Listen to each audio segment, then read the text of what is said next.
Bugün ben Tokat'ın meşhur lezzeti olan keşkeği yaptım arkadaşlar. Tokat keşkeki. Tokat'ta taş fırınlarda yapılıyor tabii ki bu lezzet. Ama ben ev ortamında yapabildiğim kadarıyla sizlerle paylaşmak istedim. Bakalım nasıl yapmışım, hep birlikte görelim.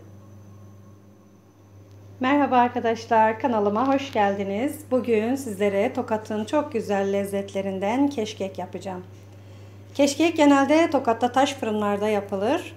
Ama ev ortamında ben düdüklüde yapacağım. Şimdi sizlere malzemelerini saymak istiyorum. Tokat'ın çok meşhur lezzetlerindendir keşkek. Ekmek fırınlarından ekmek piştikten sonra akşamdan konulur. Sabaha kadar taş fırınlarda pişirilir. Akşam ekmeği pişirirsin ya da pide fırınlarında yapılır. Pide fırınına götürüyorlar tencerelerle. Akşamdan bırakıyorlar. Sabah kahvaltıya alıyorlar arkadaşlar. Şimdi etleri göstereceğim size. Et şudur. Boyun eti. Kemikli et. Makbuli boyun etidir. Mutlaka boyun etiyle yapılır. Kemikli et olması şart yani. Boyun eti olmasa bile kemikli et olması gerekiyor. Buğdayım var burada. Biz buna yarma deriz. Bazı yörelerde aşurelik buğday da deniyor. Bazı yörelerde dövme deniyor. Aşurelik buğday da deniyor. Yani o şekilde marketlerde aşurelik buğday olarak satılıyor.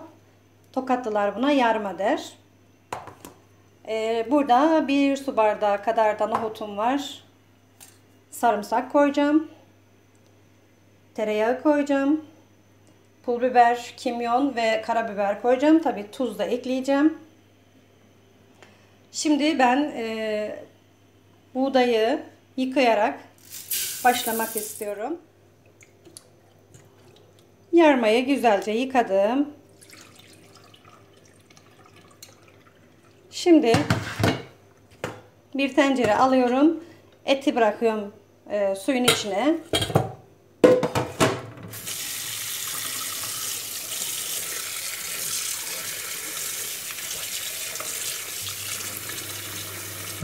Eti böyle suyun içerisinde yarım saat kadar bekleteceğim. Çünkü içerisindeki kanları çıksın diye.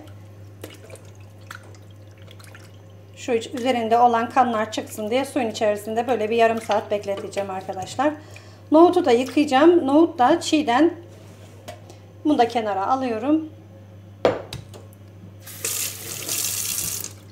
Nohutu da çiğden koyacağım. Onu da yıkayacağım güzelce. Keşkek için etimi bir güzel suda beklettim. Kanları çıktı. Şu anda hazır. Etleri alıp tenceremin içine altına döşüyorum. Şöyle 1 kilo et var burada. 1 kilodan biraz fazla bile.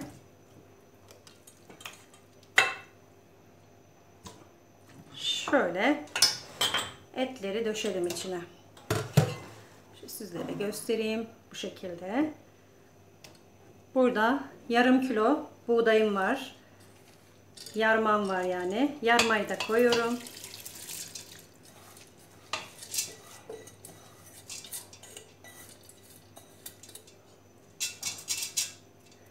Yarmayı da içerisine koydum. Şimdi nohut. Bunlar hepsi çiğden. Yarma da nohut da haşlanmadı. Et de haşlanmadı. Şimdi bunu da ekliyorum. Bir bardak nohutu. Onu da koydum şöyle. Şimdi içerisine şöyle 2 tane büyük büyük yemek kaşığını dolduracak şekilde yağlarımızı da ekliyoruz. Karabiber, kimyon. Bunların ölçülerini yazacağım ben videomun altına. Ve pul biberi de ekliyorum. Burada sarımsağımız var. Böyle 1 tatlı kaşığı kadar da sarımsak. Küçük küçük kıyılmış, dövülmüş sarımsak olacak. Onu da ekledim.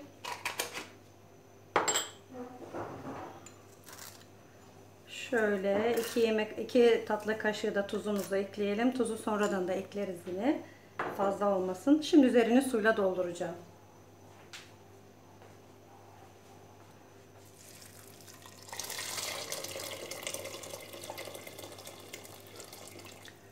Şöyle üzerine 2 parmak geçecek kadar su doldurdum. Sonra düdüklümün kapağını kapatacağım ve ocağa koyacağım. Düdüklümü 25 dakikaya ayarladım. Düdüğü öttükten sonra altını kıstım. 25 dakika sonra duruma bakacağım. Altını söndürdüm. Bir 10 dakika soğumasını bekleyip içerisine bakacağım. Duruma göre ya ağzı açık pişireceğim ya da tekrardan ağzını kapatıp tekrar pişireceğim.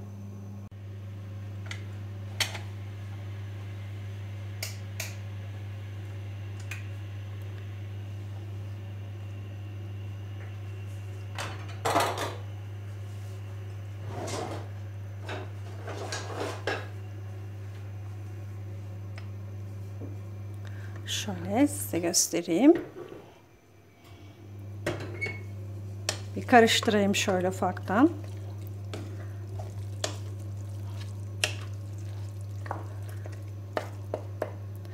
Etlerimiz pişmeye başlamış, pişmiş bile. Şimdi bir 10 dakika daha bu suyunu çekene kadar pişirmem gerekiyor.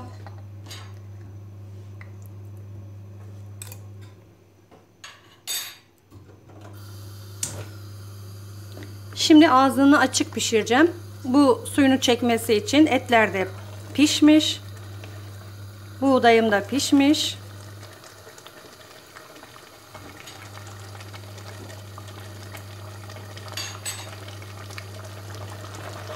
Nohut da çok güzel pişmiş.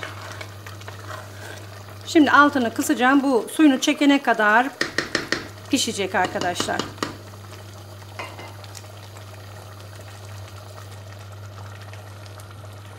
Kapağını yine de kapatıyorum şöyle. Ama düdüğünü kapatmıyorum. Şöyle yarım olarak yavaş yavaş pişecek. Bir güzel karıştırıp kapağını kapatacağım ve altını da kapatacağım. Şöyle bu su onun açılmasına yardımcı olacak. Yani kendisi dinlenirken bu suyu da çekmiş olacak. Bizim keşkeğimiz böyle ezilmeden yapılıyor arkadaşlar. Böyle diri diri oluyor buğdaylar ve nohutlar. Öyle dövme değil yani bu. Bu şekilde tüketiyoruz. Şimdi ağzını kapatacağım. Keşkek 1 saat dinlendi. Şimdi açıyorum.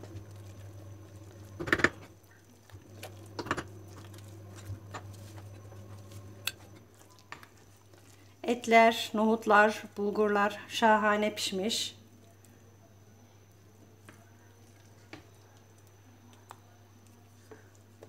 Şöyle alıyorum servis tabağıma.